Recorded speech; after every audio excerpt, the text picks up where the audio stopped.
ने कब्जे कराए और उसका हश्र ये है कि ओवैसी साहब खुद कबूल रहे हैं कि यूपी में, उत्तर प्रदेश में 90% वक्फ की संपत्ति ऐसी है कि जिसके पास कागज ही नहीं है, उनके पास कागज ही नहीं है। तो वो ये कह रहे हैं आप बचाओगे कैसे अपनी संपत्ति? तो जब कब्जा है तो कागज क्यों नहीं है भाई?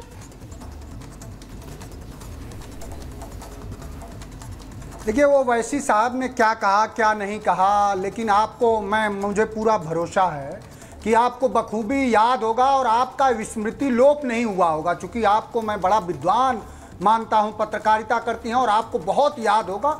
और सिद्धार्थ चूंकि नए नए प्रवक्ता हैं तो उनको भी मैं समझता हूं कि व्हाट्सएप यूनिवर्सिटी के इतर कुछ याद होगा। उत्तर प्रदेश के अयोध्या में रामनगरी में योगी आदित्यनाथ ने अपने एक विधायक से कहा कि अरे अरे थोड़ा पीछे रहो, तुमने बहुत जमीन कब्जा करी है। ये सबको याद है उत्तर प्रदेश में, और उत्तर प्रदेश की सरकार ने अनेकों बार यह स्वीकारोक्ति करी है कि सबसे ज्यादा माफिया, जो सिद्धार्थ जो बात कर रहे थे कि वंचितों की, दलितों की, पिछड़ों की अगर जमीन सबसे ज्यादा कोई चंदौली से लेके गाजियाबाद तक अगर कब्जा कर रहा तो योगी आदित्यनाथ के स्वजाति लोग और भारतीय जनता पार्टी के स्वजाति पोषी गुंडे कब्जा कर रहे हैं। जो दूसरी बात है कि उन्माद और अराजकता, तो उन्माद और अराजकता का हालात ये है कि आपके बगल में ही, जहां से आप संवाद कर रही हैं, बगल में ही आर्यन मिश्रा जैसे एक 19 साल के नौजवान को गौ सेवा के नाम पर अराजकता फैलाने वाले दुर्दांत अपराधियों ने हत्या कर दिया। और उत्तर प्रदेश के समस्त सड़कों पर गायें आपको छुट्टा मिल जाएंगी। उन गायों को जो प्रधानमंत्री काका जी आज टॉपिक पर बात तो कर लीजिए ना।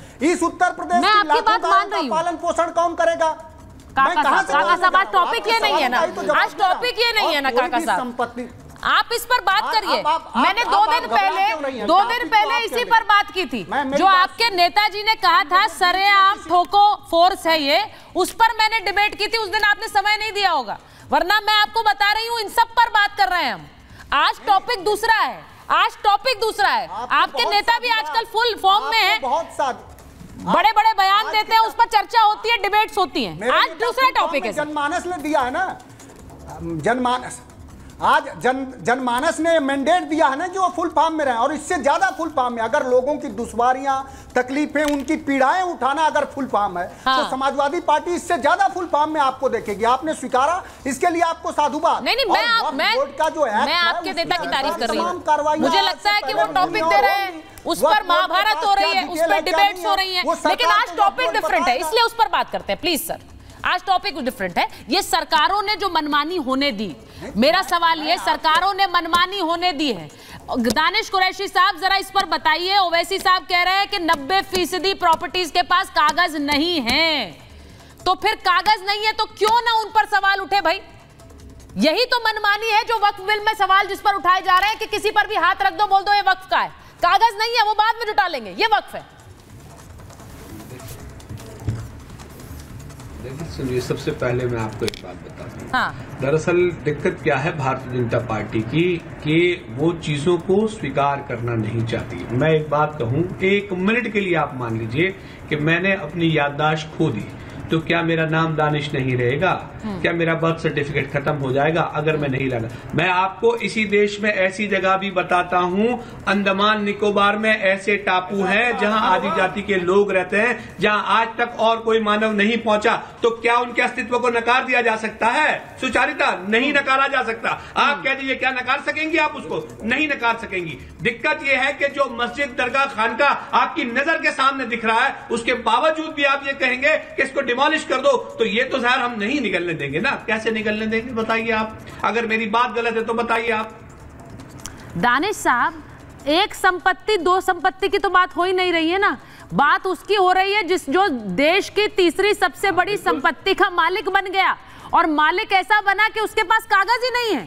यानी कब्जा तो मैं करूंगा, कब्जा तो मेरा ही है, लेकिन कागज मैं नहीं दिखाऊंगा क्योंकि कागज मेरे पास है नहीं, और किसी की हिम्मत नहीं है कि कागज मांग कर दिखा दे। ये वो वाली मनमानी है सर। देखिए, हाँ, देखिए सुनिए, सबसे बड़ी संपत्ति और सबसे छोटी संपत्ति का तो आप आंकड़ा निकाल लीजिए। इस देश की जितनी भी, अगर रेलवे की संपत्ति है तो भी वो सरकार की है, डिफेंस की संपत्ति है तो भी वो सरकार की है, और जो सरकार की संपत्ति है वो भी सरकार की है। भारतीय जनता पार्टी वाला जो जुमला है वो चलते चलाते, ठीक है। अब मैं आगे आपको दिखा दूं। अब सवाल आके यहाँ ये खड़ा है, मैंने आपसे ये पूछा कि भाई किसी चीज का अगर डॉक्यूमेंटेशन नहीं है तो आप मुझे ये बता दीजिए, जिसका डॉक्यूमेंटेशन था वो दे दिया। बाबरी मस्जिद दे दी हमें, उसका डॉक्यूमेंटेशन नहीं था।